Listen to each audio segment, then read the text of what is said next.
Hello faithful viewers and welcome back to another review. This time we are looking at the 2003 Action Man from the Final Combat set. So what's so special about this particular version? I believe in 2003 the Action Man comics were doing an event type thing where readers could write in and say whether they wanted Dr. X to live or die at the end of a particular battle. And this is what Action Man, I suppose, looked like in that event. This was just before I hopped on to the franchise and started reading it. So my knowledge of this is a little bit obscure, but I've done a little bit of research as to what this figure and what the accompanying Dr. X is meant to have in terms of gimmickry. And by the way, the X that we previously looked at, this one, is from the same set. So, according to my findings, this particular Action Man is 12 inches tall. He's dressed in black trousers, black boots, and a black survival vest. Includes a weapon, apparently. Mine doesn't. And also has a pullback and release arm for real punching action. Thank you, Amazon. I call BS on my last bit because mine does not seem to have a pullback arm.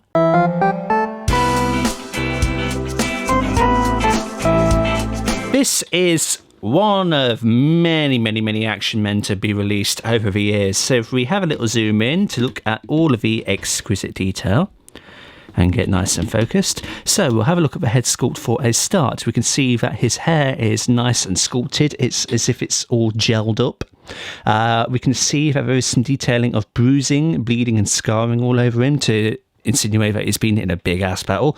Obviously his classic scar is on his right hand cheek, but we can see some extra detailing of a cut above the eye, and I like it because the flesh is sculpted to be peeling upward, you know, like it's a fresh cut and all of that. So it's obviously hard to show on this camera, but trust me, it is, you know, three-dimensional. It's not just painted on, it's all sculpted in there. You can see a nice bruised cheek, lovely shade of purple there.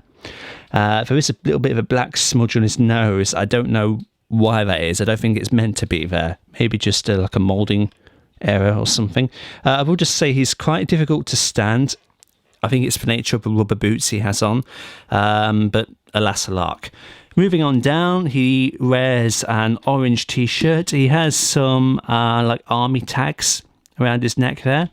And as the Amazon description suggested, he has a black, in quotes, survival vest.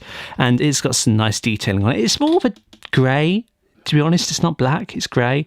But it has some good damage on it. Some claw marks, some impact marks, I suppose. Painted silver. I don't know if that suggests he's got like a bulletproof kind of mesh underneath. That's possible. The vest has some good detailing as well. You can see a zipper running up the middle. You can see, I want to say utility belt, even though it's probably not much of a utility belt, but it's grey, some detailing on there. Got the Action Man logo. Looking at his right arm, you can see he has some more injuries there. You've got a bloody bandage. If we rotate him to the side and have a brief look at his hands, we can see that there is some moulding of veins along the backs of them, so that's good. Like with several other figures that we've looked at, he has some black cargo pants which are made out of real fabric, and because they are made of real fabric and only held together with a very loose velcro at the waist, they are very loose around the legs, so you could, if you are utterly sadistic, pull them down. And then looking at the very bottom, as I said, he's got rubber boots, which is weedy little feet and weedy little ankles slot into. There's a lot of room and jiggle all over there, so it kind of makes him a little bit hard to stand if you want to try and go for dynamic poses. In terms of articulation, this version of Action Man can rotate his head all the way around. He can look up a decent amount and he can look down only so-so. In terms of the arms, like Tempest and like Antifreeze, all he really has is a rotation like that, but he can move his arms out like that, and he does also have ball joints at the wrists, so you can move them all the way around, and you've got a degree of inward and outward bend as well. Now, this arm is meant to be the one with the punching action, I suppose. That arm has the exact same articulation as that arm, all the way round, out like that. Wrist can go all the way round and in and out like that. At the waist, hang on. We're doing it live, folks. We've just noticed something. Right, that's the gimmick. Okay, I'm an idiot. But we all knew that. So, here's what you're meant to do. I'm just discovering this right now, because the packaging doesn't tell you anything. So, at the waist, it appears he does have like a spring thing there. And then, if you hold that, let's get that positioned. Rotate and then release. There we go. Right. So I retract my previous statement. He does have a gimmick. I just didn't do my research, clearly, even though I tried to. So, once again, like that. There we go. Other than that, we have, he's capable of a very good spread, even with the trousers on. He can kick his leg up that far, back only that far. You can see the knees, there's a decent bend there. They're not really restricted that much. And then the feet, of course, are within the boots, so you can't get much actual foot articulation. You get whatever. So there we go. We discovered something live, folks. Whoops. I'll now pop him next to this Dr. X, because like I said, this is the one from the same pack. And when I eventually get round to selling them, in light of this, I will probably sell them together, just because, therefore, you've kind of got a complete set. They may be missing accessories. Like, I think Amazon insinuated that Action Man's meant to come with a weapon. Mine clearly doesn't.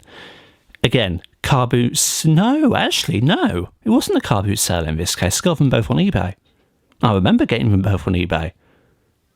I only got them because they had an X-Robot with them, and I'm just collecting X-Robots.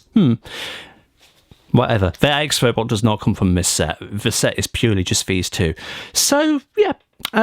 Size comparison, you can see they are both the same size, really. They're mammoth things. They stand heads above regular Transformers and leader size stuff and all of that.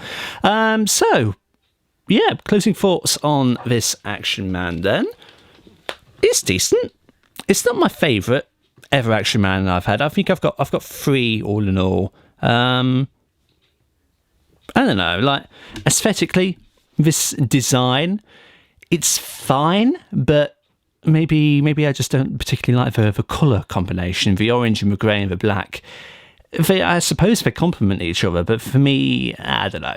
I've never been particularly keen on him aesthetically. I think functionally, it's a decent enough figure. The arms are a little bit disappointing, you know, in terms of the lack of articulation. Like, I'd have liked to see some elbow articulation in there. I'm just trying to get him into a good pose.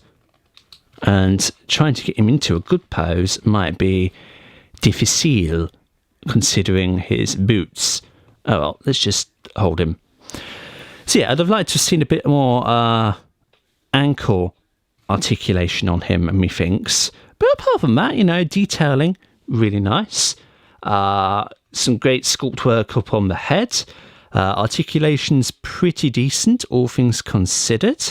Yeah, I think he works with the Dr. X figure that we've previously looked at well enough. Yeah, I suppose I recommend him if you want to collect Action Men. Like I said, I'm looking to move a lot of these guys on because I don't use them for anything, so they'd be better off elsewhere. But I suppose that is my weird ass review of Final Combat Action Man, and we've looked at the Dr. X. So if you want to have a complete and informative look at the entire set, check out that review in the top title card as well, and then you can make a judgment for yourself as to whether the figures together are worth it. But thank you everybody so much for stopping by and checking out this video. Like and subscribe if you haven't already, and share it around to help out the channel. And until the next time, see you all later.